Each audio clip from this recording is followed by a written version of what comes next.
Hey guys, and welcome to our review of Simulacra 1. Now this was a game that me and Zach had played on the channel. Isabel wasn't involved. I don't know if you watched it or not, but me and Zach had played through it over here on the channel. And if you haven't been to the reviews before, then you know that, or then you don't know that we do chapters, so you can go to a specific section in the video if you want. Like, let's say you want to skip the graphics or the controls, you don't care about all that, but you care about the final rating, you care about the is it worth it part.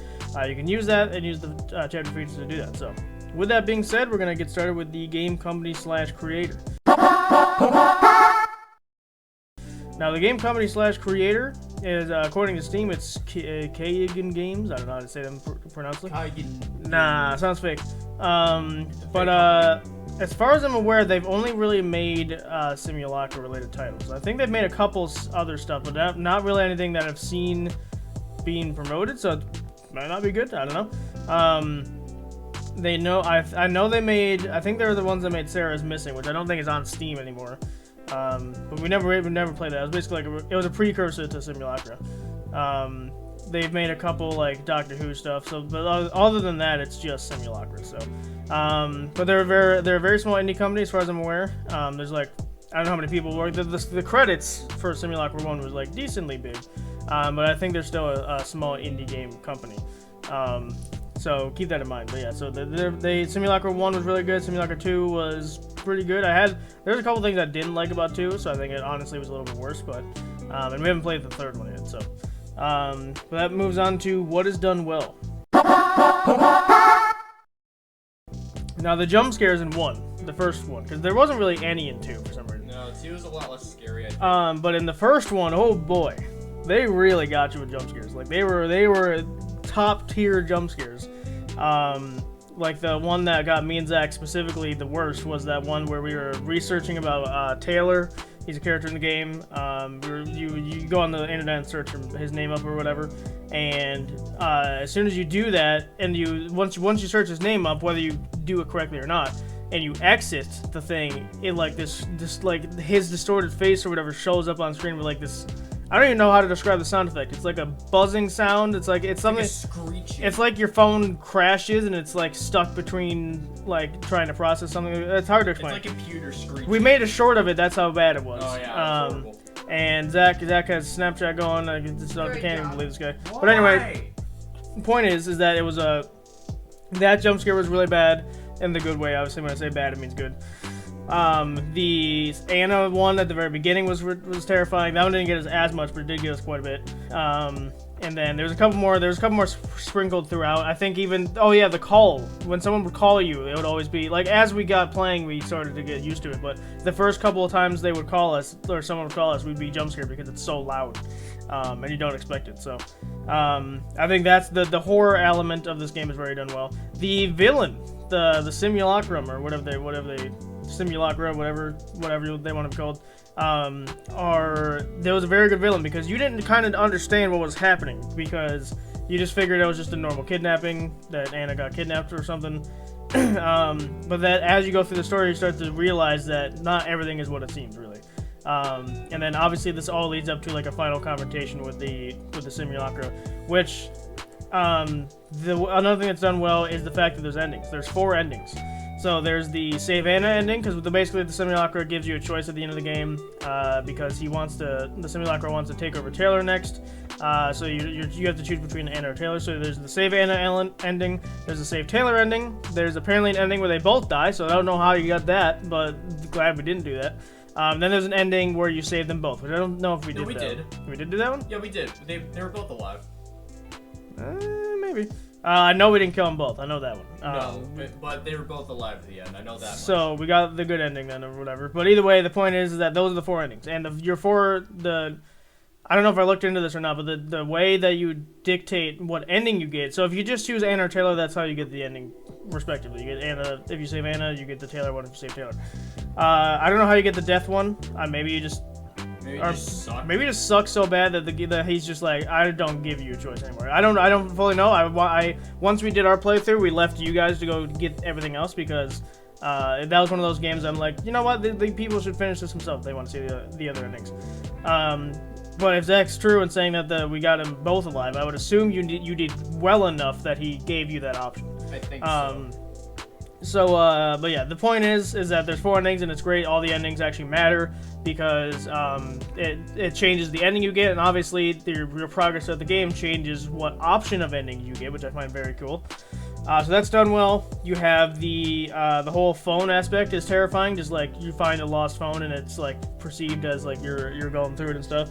The ambience was terrifying because you would hear like knocking, and I bet it was even worse on headphones because we have it on the speaker audio, so Zach and Innsbruck can hear it if they're here. And so I bet on headphones it was going to be binaural. I bet it would have been. Simulacra 2 was the same thing where we had it on speaker, so we couldn't tell for that aspect, but I bet it was binaural, and I bet that would be terrifying. The overall, we're gonna get more into the story and characters later, but the story was really well done. The characters were really well done. And the progression through the game was also really interesting because there's a moment where I forget his name. It's Greg. That's you. The so much guy. Silent treatment. No, that's not that part. Yeah, that there. Either way, the cringy, hilarious guy.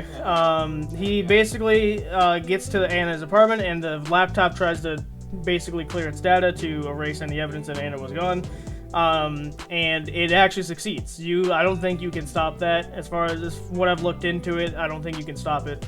Because he asks you the question of the Tobias, which you know. He asks you the question of the company she works at, which you know. If you dig deep enough, you know. But then the third question he asks is like the iOS build number or whatever, which you don't have access to. So you literally cannot answer the third question.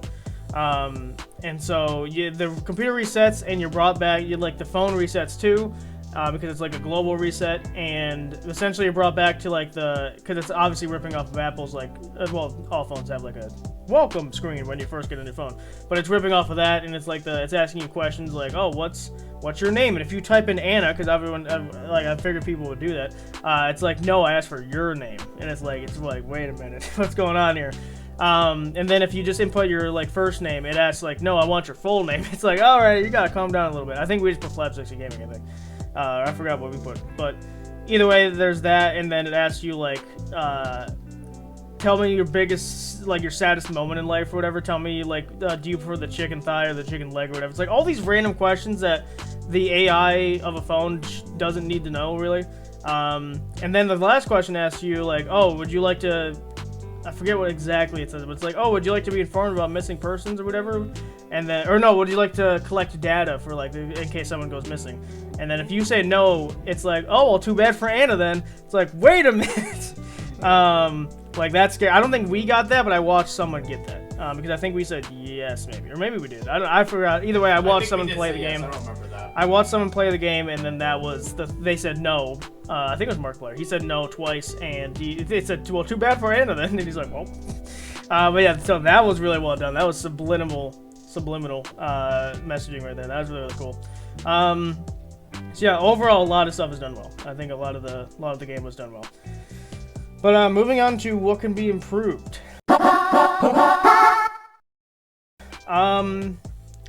There wasn't any music really. I mean, obviously that's kind of a horror game, so like having music tracks at certain points might have been annoying, or it might have been like it might have killed the mood.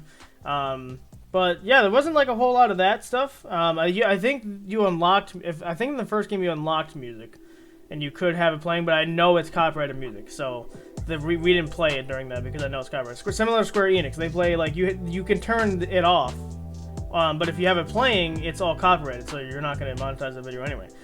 So it kind of hurts content creators, I would say, in that thing. I think they fixed that in the second one. I don't recall the second one having copyrighted music. It got demonetized, but it's not like doing that.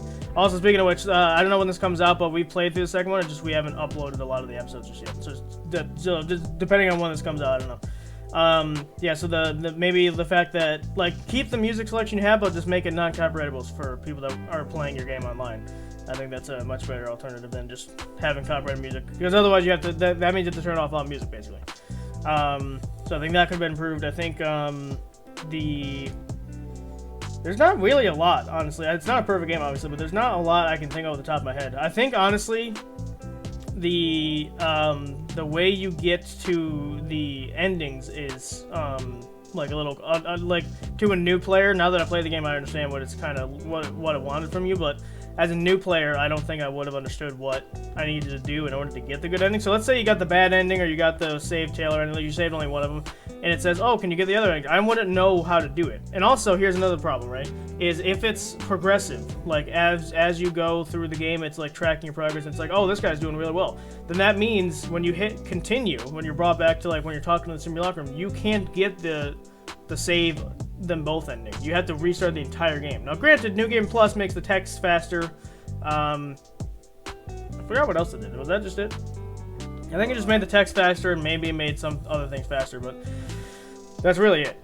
So you'd have to play through the entire game again, which I never liked doing, because it's like, oh great, gotta play the exact same game again. And in Simulacra's case, it's a very linear game. Once you're done, you're kind of done. So once you do your first playthrough, when you do your second playthrough, it's going to be the exact same. You're not going to really see anything different. The only thing that might be randomized is the ambient noises, but that's it. Because all the stories are the same. I guess you could say different things to people, there is that, but I don't think that ultimately matters. The only thing that really matters is towards the end of the game when you're talking to the simulacrum. So yeah, I think that could remember. I think actually, yeah, I think having the dialogue choices mattering more. I think that would have been a lot cooler. Because as far as in 2 they mattered. In 2 they mattered. I think that's what they improved in 2. But in 1 they didn't seem to matter that much. Because the only thing that I remember that was mattered was if you got Taylor to like you. That was really it.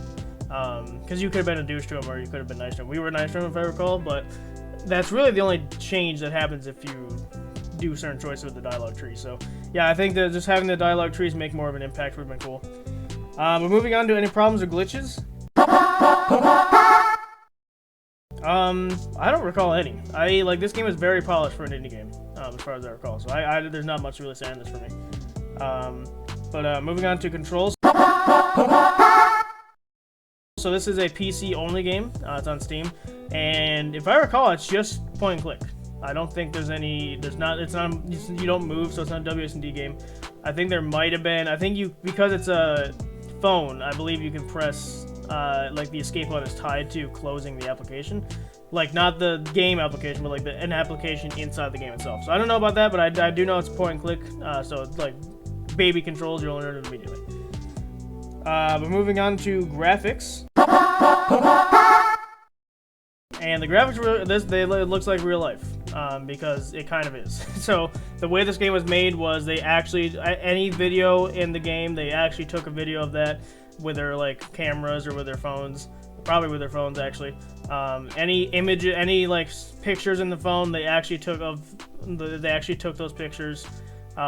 Any voice lines, they actually recorded those voice lines, obviously. So everything in the game is real life based. So it looks exactly like real life, and that's what's terrifying about it. So and Simulacra 2 even more so did that. So, but moving on to music/sound. Now, like I said, music, it's all copyrighted, so I didn't even really get to listen to it, so I don't have much to say on that. What I can say on, though, is the sound effects, which a lot of that involves these jump scares and the going between the different the apps and stuff like that, all perfect. I wouldn't really change much of those. Like I said, I don't know how to describe that jump scare sound effect, but it's really, really awful. Awful, like I said, in a good way. We're moving on to story and characters. So the story is that basically this girl named Anna, who you find the phone of, gets transported to a different dimension. I don't know if you exactly know what the simulacra does to them, because he talks about the digital world. So he sucks them in the phone, I guess is what it's better to be called as. And they basically, once the simulacra fully takes them over, they're only visible digitally. Like, you can't find them in the real world ever again. And their consciousness is uploaded on the thing. And the simulacrum is like the bad guy, or like the bad guys. I think there's multiple in them, because in the second one it was the Ripple Man, which was just a simulacrum with a different name. But either way, their goal is to basically put every human that doesn't have worth to them into the digital world. And so they kind of target people that are loners. They target people that just came out of a relationship. They target people that are they seem to go in the first game anyway. I don't know if the second game continued this, but it seemed to go in a pattern like male, female, just kept going like that. Yeah, I'm actually no wait. I don't think Simulacra 2 did that because I think we found something that broke the pattern and we were like, oh, never mind. But this one, it was typically in the pattern of boy, girl, boy, girl, boy. Well, the simulacrum in the first game, which is what we're talking about, went in that pattern. The Verbal Man, once we get to 2, we'll discuss that. But when it comes to the simulacra, that is the goal of him, and it's your job as the player and as the person behind the screen to essentially get enough information and talk with people to try and save Anna, and then you go face to face with the simulacrum at one point. So. And then the characters, you have yourself, you don't really have much info on. You're just a random stranger. You have Greg, the so much guy. Super cringy and hilarious at the same time, also kind of a douche. And then you have Taylor, who's like the kind of weird, jokey kind of guy, I guess. Yeah, he's that one guy on Twitter, or not Twitter, Tinder. Either way, he's like making all these like cringy pickup lines and that kind of thing.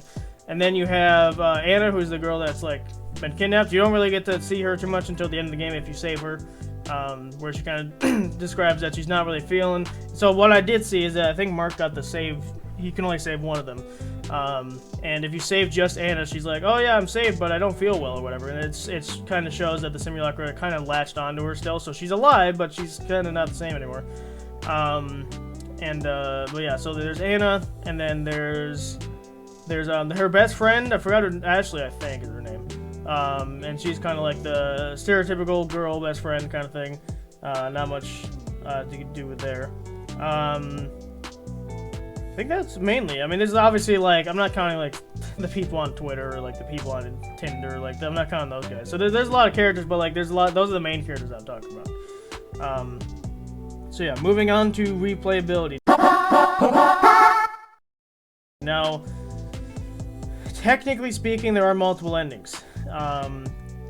So I don't know what I think I can lump it in the middle section, but at the very, very bottom, because once you do all 4 endings, it's over. You're not gonna ever touch the game again. So although I don't know if I should, because some of the ones I put at the bottom of the middle section have at least been like, when you do New Game Plus, there's still gonna be stuff that you might encounter that's different. This one, I don't think that's the case. As far as I'm aware, it's going to be the exact same experience. The only thing New Game Plus does is it speeds up the text, and I think it speeds up a couple other things. Other than that, though, you're going to see it's the same story. There's canon events that have to happen and stuff like that. There's different dialogue trees, maybe, but they don't seem to do anything. So in 2 they do, so that would matter. So I'm honestly going to put in the limited section. I don't think it's a very linear game. Once you're done, you're done. And for example, once we did our endings, or the ending we got, I've never touched the game again. So I'm going to put it in the linear category. But moving on to personal takes. So my personal take of this game is that it was a very, very good indie horror game for my standards, because like I love indie horror games, and that one was really well done. The story was really well done, and I loved how it's all like real life looking, because obviously that's how it was shot. And the story was really well done. I also love how as you progress through the game and as the game kind of resets, because there's these segments where you talk to James. He's dead. He's like, I kind of was a side character, that's why I didn't mention him earlier. And he's already been transported into the digital world, and he's trying to help you save Anna essentially. But after those sections, Anna's phone screen, like home screen, changes, and the only thing that changes is that the normal one where you first start off, she's like looking down and her eyes are closed. Then she eventually looks up at you, like just like straight at you. It's like, oh, okay, don't want. And then it gets even worse after the third one where she's smiling. So it's just demonic smiling essentially. So I think that was, I loved that part of it. I don't even know if we noticed the eyes initially. I think it took us a while to notice, or maybe it didn't. I don't know. But yeah, this game was very, very well done. But we'll move on to Zachary. Yeah, I think this game was pretty good. I do think it was really scary. I think, especially compared to a lot of other games. I think. And I think it did a really good job of making what scary, because it didn't just scream in your face all the time like a lot of other crap does. It was able to make it creepy in other ways. I think it did a really good job of that, and I think it was really cool. All right, Isabel. Yeah, obviously I didn't, I wasn't involved, but I did watch a couple of the videos, I think, and based on what I saw, the game, I really did like how, like, scary the game creators made it, because it's not like your typical, like, horror game where someone gets kidnapped and then it's like they did it in a very well job where the story took a very great turn, and I appreciate how like realistic the game was, almost as if like you kind of put yourself in the situation, and I think that's really cool. Yeah, it looks like real life, almost like because it is. But moving on to is it worth it? So the game is $5, the first one anyway. It does come in a trilogy, so because there's 3 of them, and the trilogy bundle is like $10, I think, normally. So if you're getting because I think they're 5 each, so if you get the bundle, you're saving $5, which seems like a genius move. So if you're doing the bundle, I would say in general, probably worth it. I mean, any type where you get a bundle and like 2 out of the 3 games are good. Because I can't speak anything on the third one. I haven't even seen it. Then like it's one of those things that like it's like if 2 out of the 3 games are good, then you've saved money. Boom. But specifically talking about just the normal game, $5. That's not going to break the bank. That's less than a meal at McDonald's, which is sad. So instead of going to get the McDonald's meal and destroying your health, how about you just get the Simulacra? Why not? And so if you like horror games, if you are faint of heart, by the way, if you have like any sort of heart condition, if you have any sort of like you have epilepsy or something, like you should not play this game. It is very centric in those fields. Like the jump scares are actually jump scares. They're not just like, oh, I'm Freddy, hi guys. And there's flashing colors everywhere because like the phone glitches out. So like it's very dangerous to those groups. So I would say no, not at all worth it for you guys. For if you don't have any underlying concerns of like that kind of stuff, then I would say yeah. If you want a cool indie game horror experience, and if you want to, they recommend actually. I think the first thing the game tells you is playing a dark room with headphones on, and like that kind of thing. If you want to, like, I bet if you play this alone in a dark room with your headphones on, you might poop your pants. Your pants might turn brown after the end of that. Because like obviously we played in the day. First of all, we had the lights on, and Zach was here, so there was not only we were together, the lights were on, and it was daytime. So oh yeah. So obviously we weren't as scared as we could have been. Like I feel like if we did turn off the lights or we played at night, it would have been way worse. So yeah, if you want a really good horror experience and you want to basically volumetric the horror, so like if you don't want it to be as scary, do what we did, play with that, playing the light, have the lights on, don't have headphones on. Or if you want to be a super horror fan and play with your headphones on, play in the dark alone at night, then go for it. So I think it would be worth it. But that leaves us with the final rating.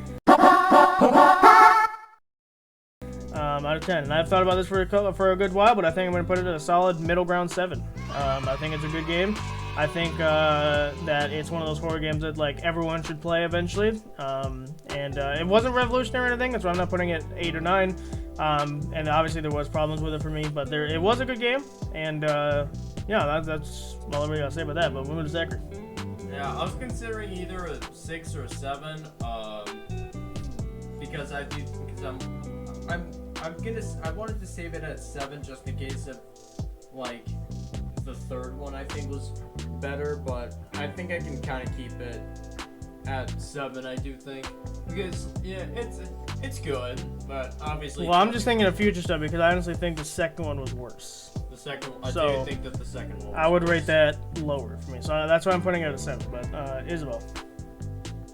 Yeah, I do also think that 7 is a fair rating. Obviously, I feel like 6 is a bit too low, and obviously it's not revolutionary to be 8, and I think 7's a fair input, so I'll give it a 7. All right. Well, that's gonna do it for this review then. So if you've been to these, if you haven't been to these reviews before, we do custom outfits for this, so we don't do the normal outfit that we do on YouTube. So hope this review helped you decide if you wanted to get the game or not. But that's gonna do it. So thank you guys so much for watching. We'll catch you guys next time.